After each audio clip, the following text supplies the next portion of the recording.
It's fortunately we've got a lot of time for questions with the panel. So what I'm going to do is take a little wander through the audience. If anyone has a question, just ask you to raise your hand. I'll get you to introduce yourself. You can direct a question at a panelist. You can ask the whole panel. Completely up to you. So anyone in the audience with questions? Okay, thanks.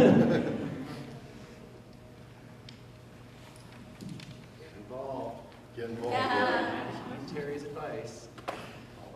All right, Phil.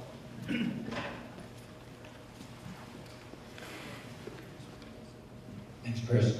My name is Phil Burton. I'm a professor based at the UNBC campus in Terrace. I'm going to maybe extrapolate some things I heard here. Maybe you can confirm whether I'm up on the right track or not. But as I've heard the stories unfold here, it sounds like cumulative effects emerge regardless of jurisdiction, regardless of mandates or projects at a place, whether it's the bowl in Prince George, whether it's the entire upper Fraser Basin. And consequently, I hear you calling for more place-based monitoring and input and decision-making. Is that a fair extrapolation? I'll ask Terry maybe to answer that, because I thought I heard you leaning in that direction. Maybe. Thanks, Phil. Yeah, I'm a data geek, so we need benchmarks. We need an ability to tell if what we're doing on the landscape is having positive or negative effects. We need a good airshed inventory, one that's up to date. We need those types of things. We need to know how much groundwater we have, where it is, how much is drinkable, how much is naturally contaminated with mercury, how much is, there's much we don't know. So I think the need for, if we are going to move into some sort of cumulative assessment decision-making process with indicators and objectives and all those sorts of fun things, we're going to need data. We're going to need good baseline data. And the idea of who owns the data is going to be another question coming forward. Often government doesn't necessarily have access to that data, or that data doesn't, it never existed, or else it's held in the private sector. So, I think the idea of a repository of data, at least data that will help us determine if we're making good decisions on the land base or not, is important. I might add something to that people have to, or companies and government and anybody involved, we have to realize that we need to do that data and we need to share it. Instead of it being mine, all mine, we need to be able to, have those conversations and look at the data together, and instead of all the different kinds of silos that are out there. Here's industry, here's government, here's the public, and human nature is, well, it's mine, I don't want to share it, and we need to change that. We need to change our attitudes. So on the topic of data, I think we need to think about technology, and if you ever want to get involved in changing technology.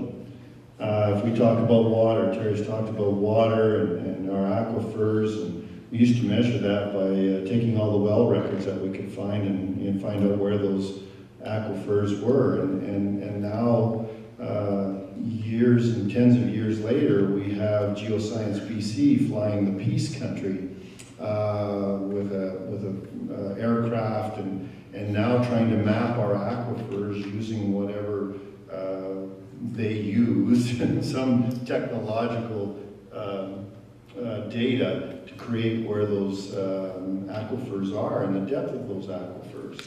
So technology will also give us new data. I think there's lots of great baseline data out there, but on those tougher issues, I think technology will drive getting better data as we go through too. Other questions? Yeah, Henry.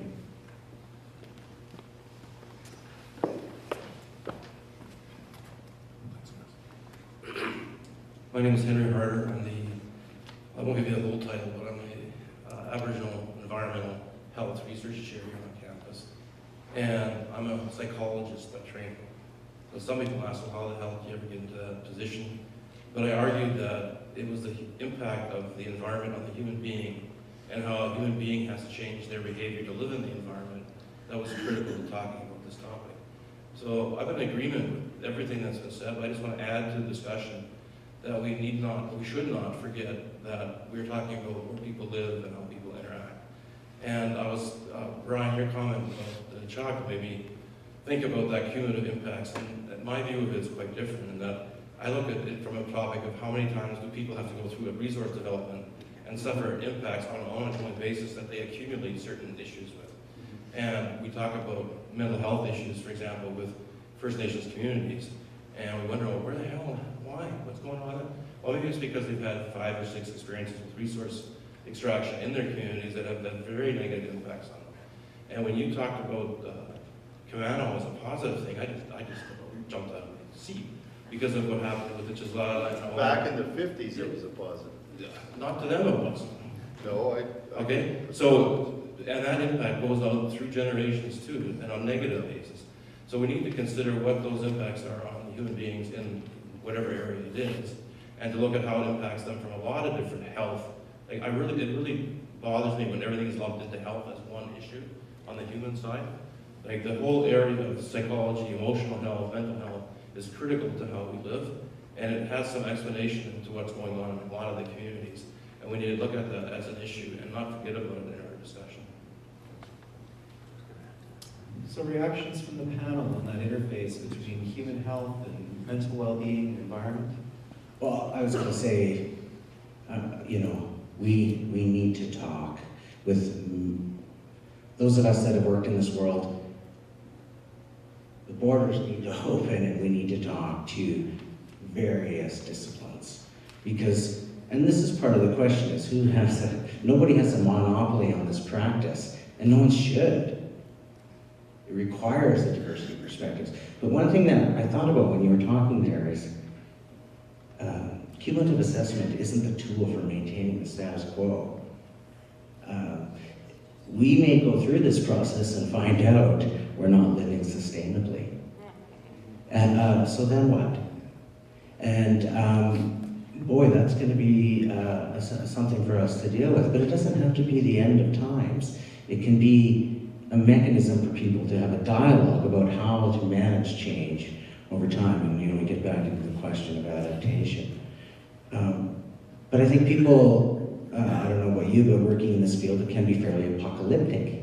You start to talk about caribou and sturgeon, and then you're talking about the slime molds, and you look at, all the things that are going extinct. And, it can be a tough gig. The thing that brings me back is that concept of how we make decisions on the land to extract resources and create economies to drive our community well-being. It comes down to putting a smile on the face of the people we love. But we can't continue to expect that through doing these types of informed decision-making processes that we're going to get a result that validates our current perspective or even psychological prison in relation to our perspectives of the environment. We need to challenge our own presuppositions and get a better understanding for what it means to live sustainability and to live within instead of without of the environment. And I also think that we need to, as a province, the North and the South, those who live in the South need to understand more of what goes on with regards to the resource extractions or what is keeping them alive. I believe they don't understand that's what it is.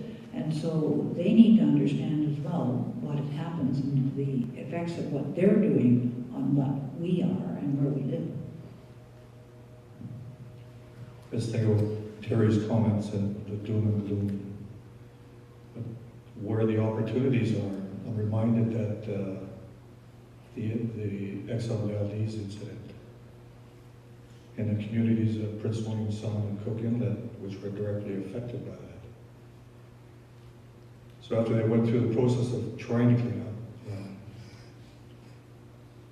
they have decided to put together what they call advisory councils made up of the community at large, whether you're youth, an elder, small business, government, industry, So they created these forums where they had the ability and the funding from government and industry to ask those hard questions, engage in that science, and then bring forth recommendations on behalf of them as an advisory council to industry and government for change.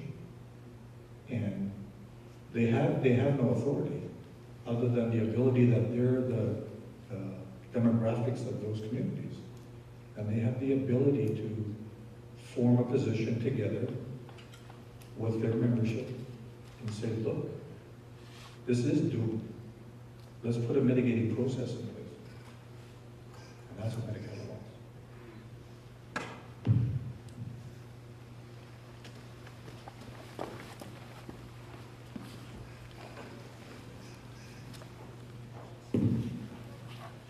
Shocking experience for us. Thanks. David Lowen is my name, and currently work in the health field. A couple of sticky, tough, complex issues like anyone that was at the mapping exercise this afternoon. We did the maps and they got all complicated. One of the things that I wanted to raise is that one of the cumulative impacts of resource development across northern BC, and all four of you have touched on it. I grew up on Haida Gwaii. In my pretty young life, of the issues that somebody needed to go over to the tables to sit at to have a voice, I could start listing them off. For example, offshore oil and gas drilling, tanker traffic through the Dixon entrance and the Hecate Strait, nuclear submarines going on to Ketchikan, U.S. nuclear submarines, the fishing issues were brought up, logging, burning diesel for power, tanker traffic, pesticides in the ditches, Queen of the North sinking, ferry traffic, cost of living, and so on and so forth. The amount of issues that people would need to participate in, that's why there's only 10 people often at these tables, is because of the amount of things that people need to go through. So I would raise that as one of the cumulative impacts, and I think Henry touched on this as well. Having been someone that has worked in a lot of First Nation communities in the north, oftentimes, and I turned around to ask, and Ross, you'd be able to confirm the number of people in your community, probably about 500 or roughly in community, maybe 1,000 in the membership, is that anytime any government department has any referral of any kind, it goes to one office. And sometimes that can be 15 different referrals from different ministries going through one Aboriginal community's office.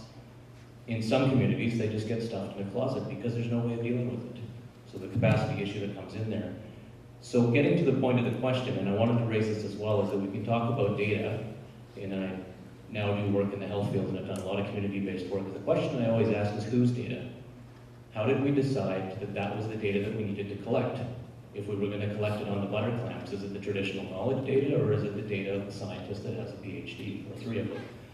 Whose data, who owns it is not the only question. Which data, decided by whom to collect, for what purpose, and who gets to decide whether we collected the right data, and who gets to evaluate. They're all really sticky and tough questions that come up.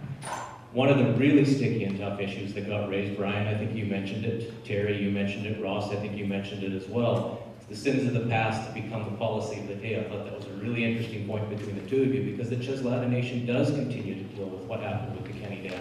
They're still recovering bodies that disappear out of the graveyard that the erosion brings down on the banks. Those have an amazing cumulative impact in intergenerational trauma on communities.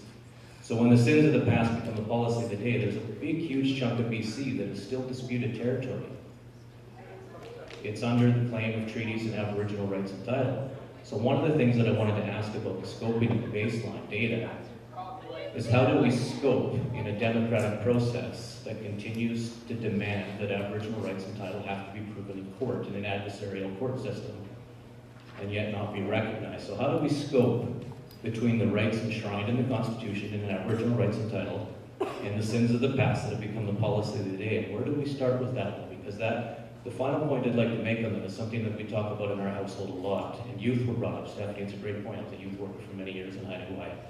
So it goes back to teaching communication skills. So I'm wondering how many of you in your education, training, and experience and otherwise actually got taught communication skills where we can actually deal with these intercultural conflicts that come up in these really tough discussions. So I'm quite curious about the scoping, since we're having hard discussions this weekend, Chris. And how do we decide on whose data? Tough questions. Thank you. Thanks, David. Reactions from the panel? Well, there were several questions there, so no, they're not easy, and I don't think we as a panel have all of the, we don't have an answer. And you know, I would look at issues of, you know, for me, just looking at a community, and I hear, you know, a couple of the audience members talking about Cheslada and that Holden Chaco system. But no one's mentioned, and I go back to the communities that we represent, no one's mentioned Prince George, no one's mentioned Vanderhoof or Fort Fraser, and I get it, but we still suffer from what happened in those days as well. And I'm not trying to make a comparison, but I am trying to say, as communities, those impact all of us. And to single certain ones out, sure, some are more horrific than others. But we also suffer, and you know, in the last bunch of years, there's been 3 high water events, and not only does it affect Cheslada, it affects Vanderhoof. We're partnering with Cheslada to talk about what we can do as 2 communities to work together to try and figure out the solution so we can take it to industry and government. So as far as the data, you know, there's no answers. I just think those are things that a larger group, such as maybe, you know, I don't know if you'll get that tomorrow, a solution tomorrow, but those are things that have to be decided. And it's a long process. It's not going to be, tomorrow's going to be a difficult day. I don't know if there'll be an answer. Just in the ownership of data question, Manikatta's lucky because we have a research protocol agreement that's required prior to any work done. So the science work can be shared amongst anybody, but the TEK cannot. That's the bottom line. And I'm going to add a little bit to what Brian said about working within communities, because sometimes you know, there may not be treaties and there may still things have to go to the court, but if the communities in an area, First Nations and just other communities, we can work together and use our data to work around where we are. Maybe we can't do it as an overall provincial, world, whatever, but maybe we can help do things in our own area and work together to make those things happen and use that kind of data. And if somebody else wants to use it, I mean, the data's not going to be the same everywhere. Every area is going to be different. And, you know, it's a very big issue, but we got to do it in small chunks. Whose data? Yeah, mine. You know, the fundamental question is here is also what roles do academic institutions like UNBC play in that providing data? And I think they play a critical role in that. So you've got, you know, the research institutions, the colleges. You've got some government research at the federal and provincial level. But we're seeing more of that transitioning out. There's also a lot of research being done by consultants through access to tax credits to cover research. There's data being collected related to development. I don't know whose data. The other question is who pays for it all. But these are the questions we have to make as a society. I don't know about you, but I kind of like to know what's going on in my backyard. So there's some stuff I do collect because I think it's in my best interest to manage my capital asset. I think we as a collective have a common interest in managing our collective capital asset, for lack of a better word, which is 98% of the province, which is public or crown land. Currently, that may change. So yeah, the data question, I think, well, you know, maybe it's up to a combination of the people that work in those professions that have good intelligence on data that's related to trends within their various expertise levels, data they have access to.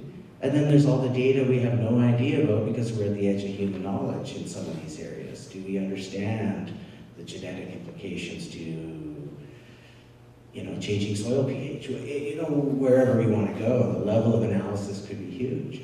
And then I wouldn't even know where to start to propose data in fields that are outside of my own expertise, you know, in psychology or gerontology, those types of things.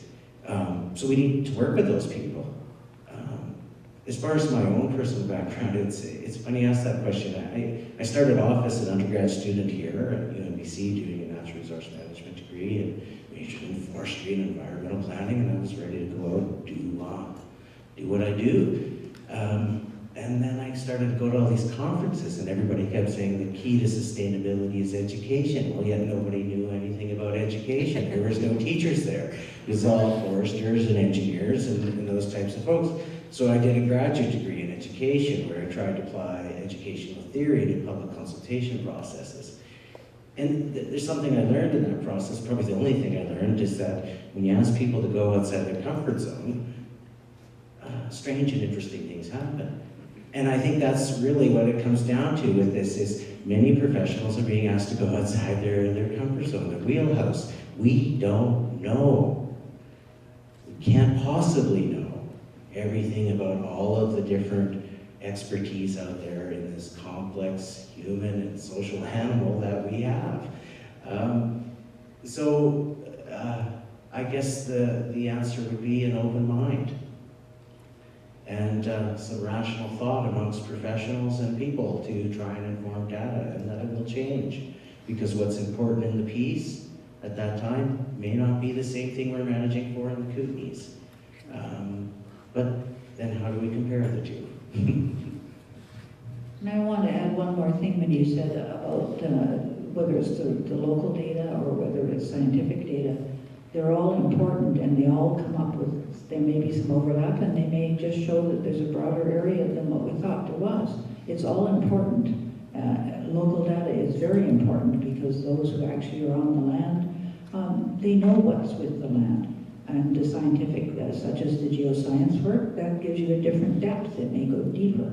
It may not be exactly what you do. But there are lots of people, whether they're First Nations or otherwise, who are out on the land all the time and understand it. My husband spends a lot of time out in the bush.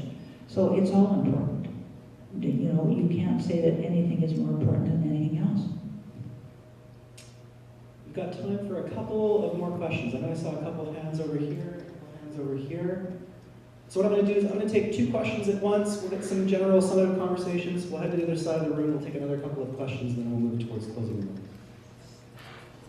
Thank you, Tim Lambert. Very interesting discussion.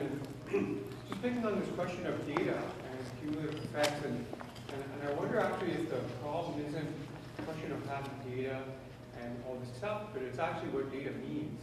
So cumulative effects are actually pointing out the example of sturgeon and pine beetle.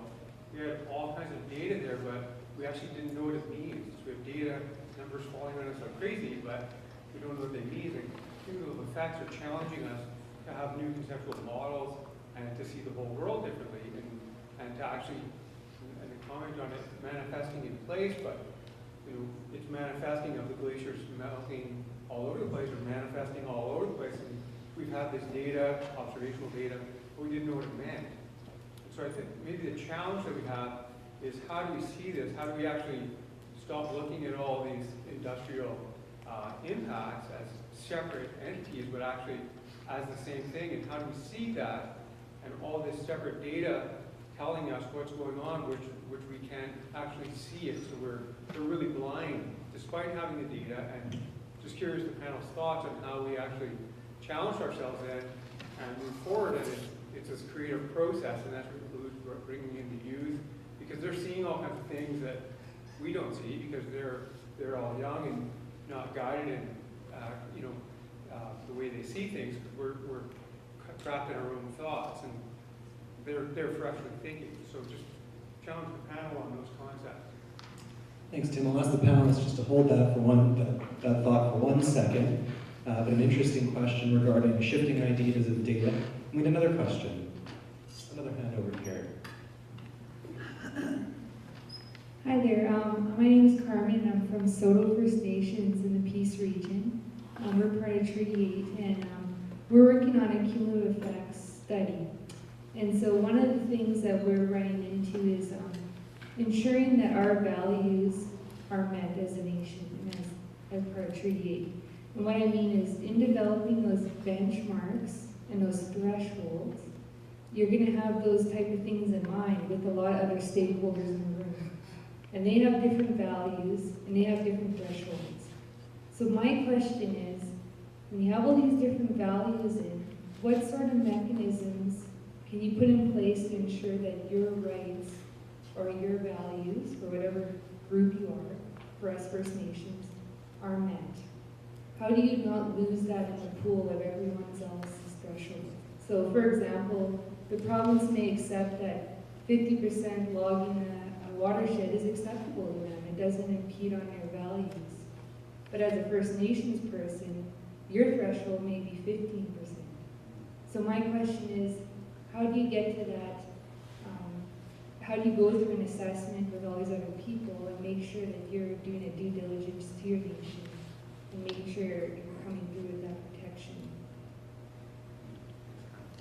So a question about changing conceptions of data, and a question about how to manage kind of competing understandings of land use values. Yeah, and if I have the answer to this, I hope I become a millionaire, but, and I will share. I don't know, honestly, but what I can say is that, and this goes back to Jim's question as well, is the data needs to reflect the values. And the values can only be defined through proper engagement. And that engagement has to be interjurisdictional, has to be, you can use whatever kind of buzzword you want, but it needs to balance in the various perspectives on what people value. But at the end of the day, like I said earlier, it's not a decision maker. It only informs decision making. Because we can't, like your definition of social well-being and mine might be different. It's so difficult. And one of the challenges is that you end up with middle-of-the-road management that's designed and based on appeasement and compromise rather than good, sound, say, a scientific principle or traditional ecological knowledge principle. You might end up with a number like 50% equivalent clear-cut area because that's the number the group could agree on. But maybe in that biodiversity zone, 15% is what will maintain ecological integrity. We just don't know, right? So that's the challenge, that's the rub, is that you need to get buy-in. But I think also when participating in this process, understanding that cumulative assessment can't result in decisions that are all things to all people. It's only a mechanism to inform us on what maximizes the maximum amount of utility for most people, or for a particular objective you might be managing for. Maybe you're managing for economy in one area, maybe you're managing for agriculture in another area, maybe you're managing for health, agriculture, and economy. These are the questions. So it's about identifying what those priorities are for those communities. And you know, historically we had LRMP processes, which and everybody starts to get, or eye starts twitching, and they get all nervous. But you know, some good information came out of that process, and some good learnings came out of it, which is, there's, when it comes to managing society in this way, there's no silver bullet, there's no true or false answers, there's only multiple choices. And I might add, it's an opportunity for people to get together and to understand each other's values. It's a shift in how we think and what we're looking for. If we don't understand each other's values, we can't really come to a common, decision. Sometimes I get lost in the responses, but AKA mine just doesn't stop. But I think one of the, I'll use the term advantage for First Nations is the consent required by the First Nations. I think that's something that the hammer we have. But it only works if we have partnerships. If we don't have partnerships, we're just going to go back into those rooms and bang those tables and say, we have under the Constitution a right. So does society want to watch that practice, or they want to look at partnerships where knowing First Nations have to give consent, there is a level playing field at the table, at the decision table, not at the table where we provide information and recommendation, at the decision table. We're using that same thought when we work with the CIRC Environmental Stewardship Authority. That's 5 First Nations sitting at the table, asking the same questions, and going back to their same communities to ask those community members those questions. And then we get back together and say, okay, what is it that we have? Can we share amongst ourselves? Can we then sit with our partners to say, there is an impact, but we can mitigate it, or we can. On the data analysis, I think it's probably a career for somebody.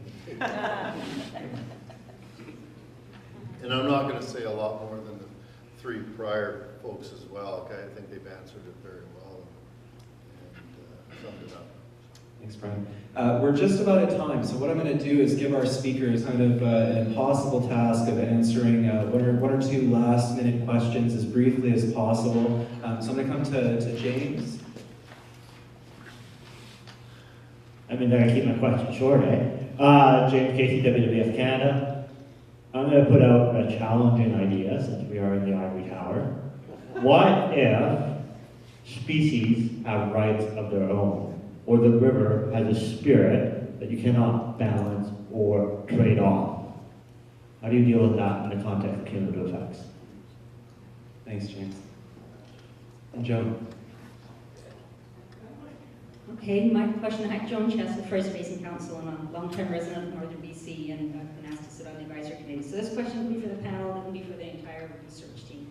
So, kind of a chicken and egg question is the question really to identify all the cumulative impacts in Northern BC? Is that what we want to know? Or is the other question is it to identify what kind of communities do we want, what kind of economy do we want, what kind of landscape and ecosystems do we want, what kind of a governance system do we want? Thanks, Joan. So a question about rights of animals, rights of things like water, rights of landscapes, and then the big kind of strategic thinking question that Joan's asked. Is it all about cumulative impacts, or is it about these hosts of other things that occupy our imaginations in the north? I get to go first on this one. And so I guess for me the summary is having gone through a land and resource management plan, having gone through 2 years of interesting conversation, I think we need to identify where we want to be, and I think Dr. Parks has done a good job with Van Roof and looking at water and how that affects a healthy community, right? And to me, I think it's those little things that are being done in our communities are showing us that maybe those are the things that we want rather than identifying all of the cumulative impacts. So let's set what we want. Do we want that healthy environment? Van Roof has the worst air quality in British Columbia. Who would have known that? We have to. It's something now that because of data that we start to look at and say, well, no, I want a better air quality for our community, and I want those things. And individuals of those communities start taking up that challenge and going. And I really don't have an answer for the animal part or the word part, so I'm sorry about that, James. I do. Yes, I do. In response to your question, I think it's probably a thesis questions for your future students. You got that one right. As far as, I kind of agree with what Brian says about what is it we want in our communities, what do we have. The push for the cumulative effects is maybe from government or maybe from people outside there. Maybe it's not something that we want to do. Maybe what we need to do is, like he says, what is it we want in our community, and how do we keep our community whole? In my case, how do we keep them from drawing down the big lakes so we can't run our environment or our businesses? It's different for every community, I think, and I don't know that there is a solution, actually. And of course fish have rights, but do we infringe on them when we catch them? You know, I mean, the water, the river has the right to be where it is or to change how it is, but we have to live with it, so how do we do that? Yeah, I agree. I think fish have rights. I think animals have rights. I think I even go to say water bodies do have a kind of take on a life of their own. And it's not really up to me in my perspective. Just because I subscribe to a particular ethos, it doesn't mean that everyone around me does. What's important is that people have a relationship with it, and know a little bit about it and actually care about it. So yeah, I think they do have an element of rights. Now, what was the second one? Oh, the second one. I actually think this is an opportunity for more appreciative inquiry for communities. You know, what do you want more of? What do you want more of in your community? Do you want more services in some area, more long-term stable jobs, high-paying jobs, access to recreation, healthy, clean air? But what do you want more of? And understand that it is a democracy, and so that there has to be a dialogue around it. And we don't always get everything we all individually want all the time. And so we need to move from the kind of the me to the we there, and start to have an identity of community. And I think that processes that bring aggregates together have the highest potential for that. For bringing folks together to actively, collectively define a future for them. To me, that's, maybe I'm a governance nerd or something, that sounds exciting. You know, I'd go to that gig, but I'd probably be alone eating muffins. But, you know, I don't know. Yeah, I think it can be a positive thing. I think it has to be a positive thing. Yes, there's going to be some hard realities we have to deal with. But, you know, I don't think Canadians are that afraid of that. I think we've got enough grit in our history and our background and our collective diversity and culture and our tolerance for each other. We have strong principles that we're mature enough as a society to identify what our problems are and maybe work together to fix some of them and change and reflect that we are living in a nation in an area where there is disputed land, treaties have not all been signed, all of those sorts of things. So we have to be adaptable.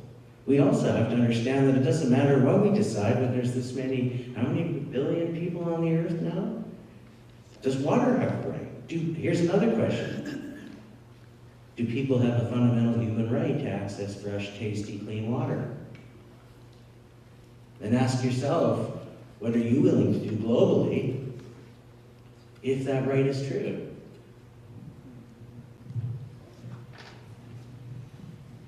I just wanted to add one more thing, and we'll go back to the youth. What do they want to see their communities as? Because they're going to be the ones living in it. We won't be here forever. What do they see? How do they feel about the fish? How do they feel about the land? It has a lot to do with them, and we have to listen to them. Any closing remarks from Ross or Brian? Well, it's refreshing to see UNBC take on this role. We look forward to what the curriculum would look like and how First Nations can play a big part of it. And hope that when you do create the curriculum and those courses within it, you look at the management issues and how that can be moving up the line to decision makers. Thanks, Beth. You know, trying to represent the needs of all communities is very difficult. There are 41 communities and regional districts in the NCLGA area, so it's North Central British Columbia. There are 85 First Nations. 60% of the First Nation population is in the NCLGA sort of quasi-boundary. And to me, those are issues that CIRC needs to get to community, all communities. And so get some of the answers to us, we can provide some of the answers to you, work together as a partnership and try to move things forward so that all communities are involved in the process. Well, I want to just say that this has been incredibly enlightening. I've learned a lot. The wheels are spinning. It's exciting. I'm really looking forward to continuing the conversation tomorrow. But for the time being, please join me in thanking our panelists, Brian, Ross, Stephanie, and Terry for their contributions this evening. Thanks so much.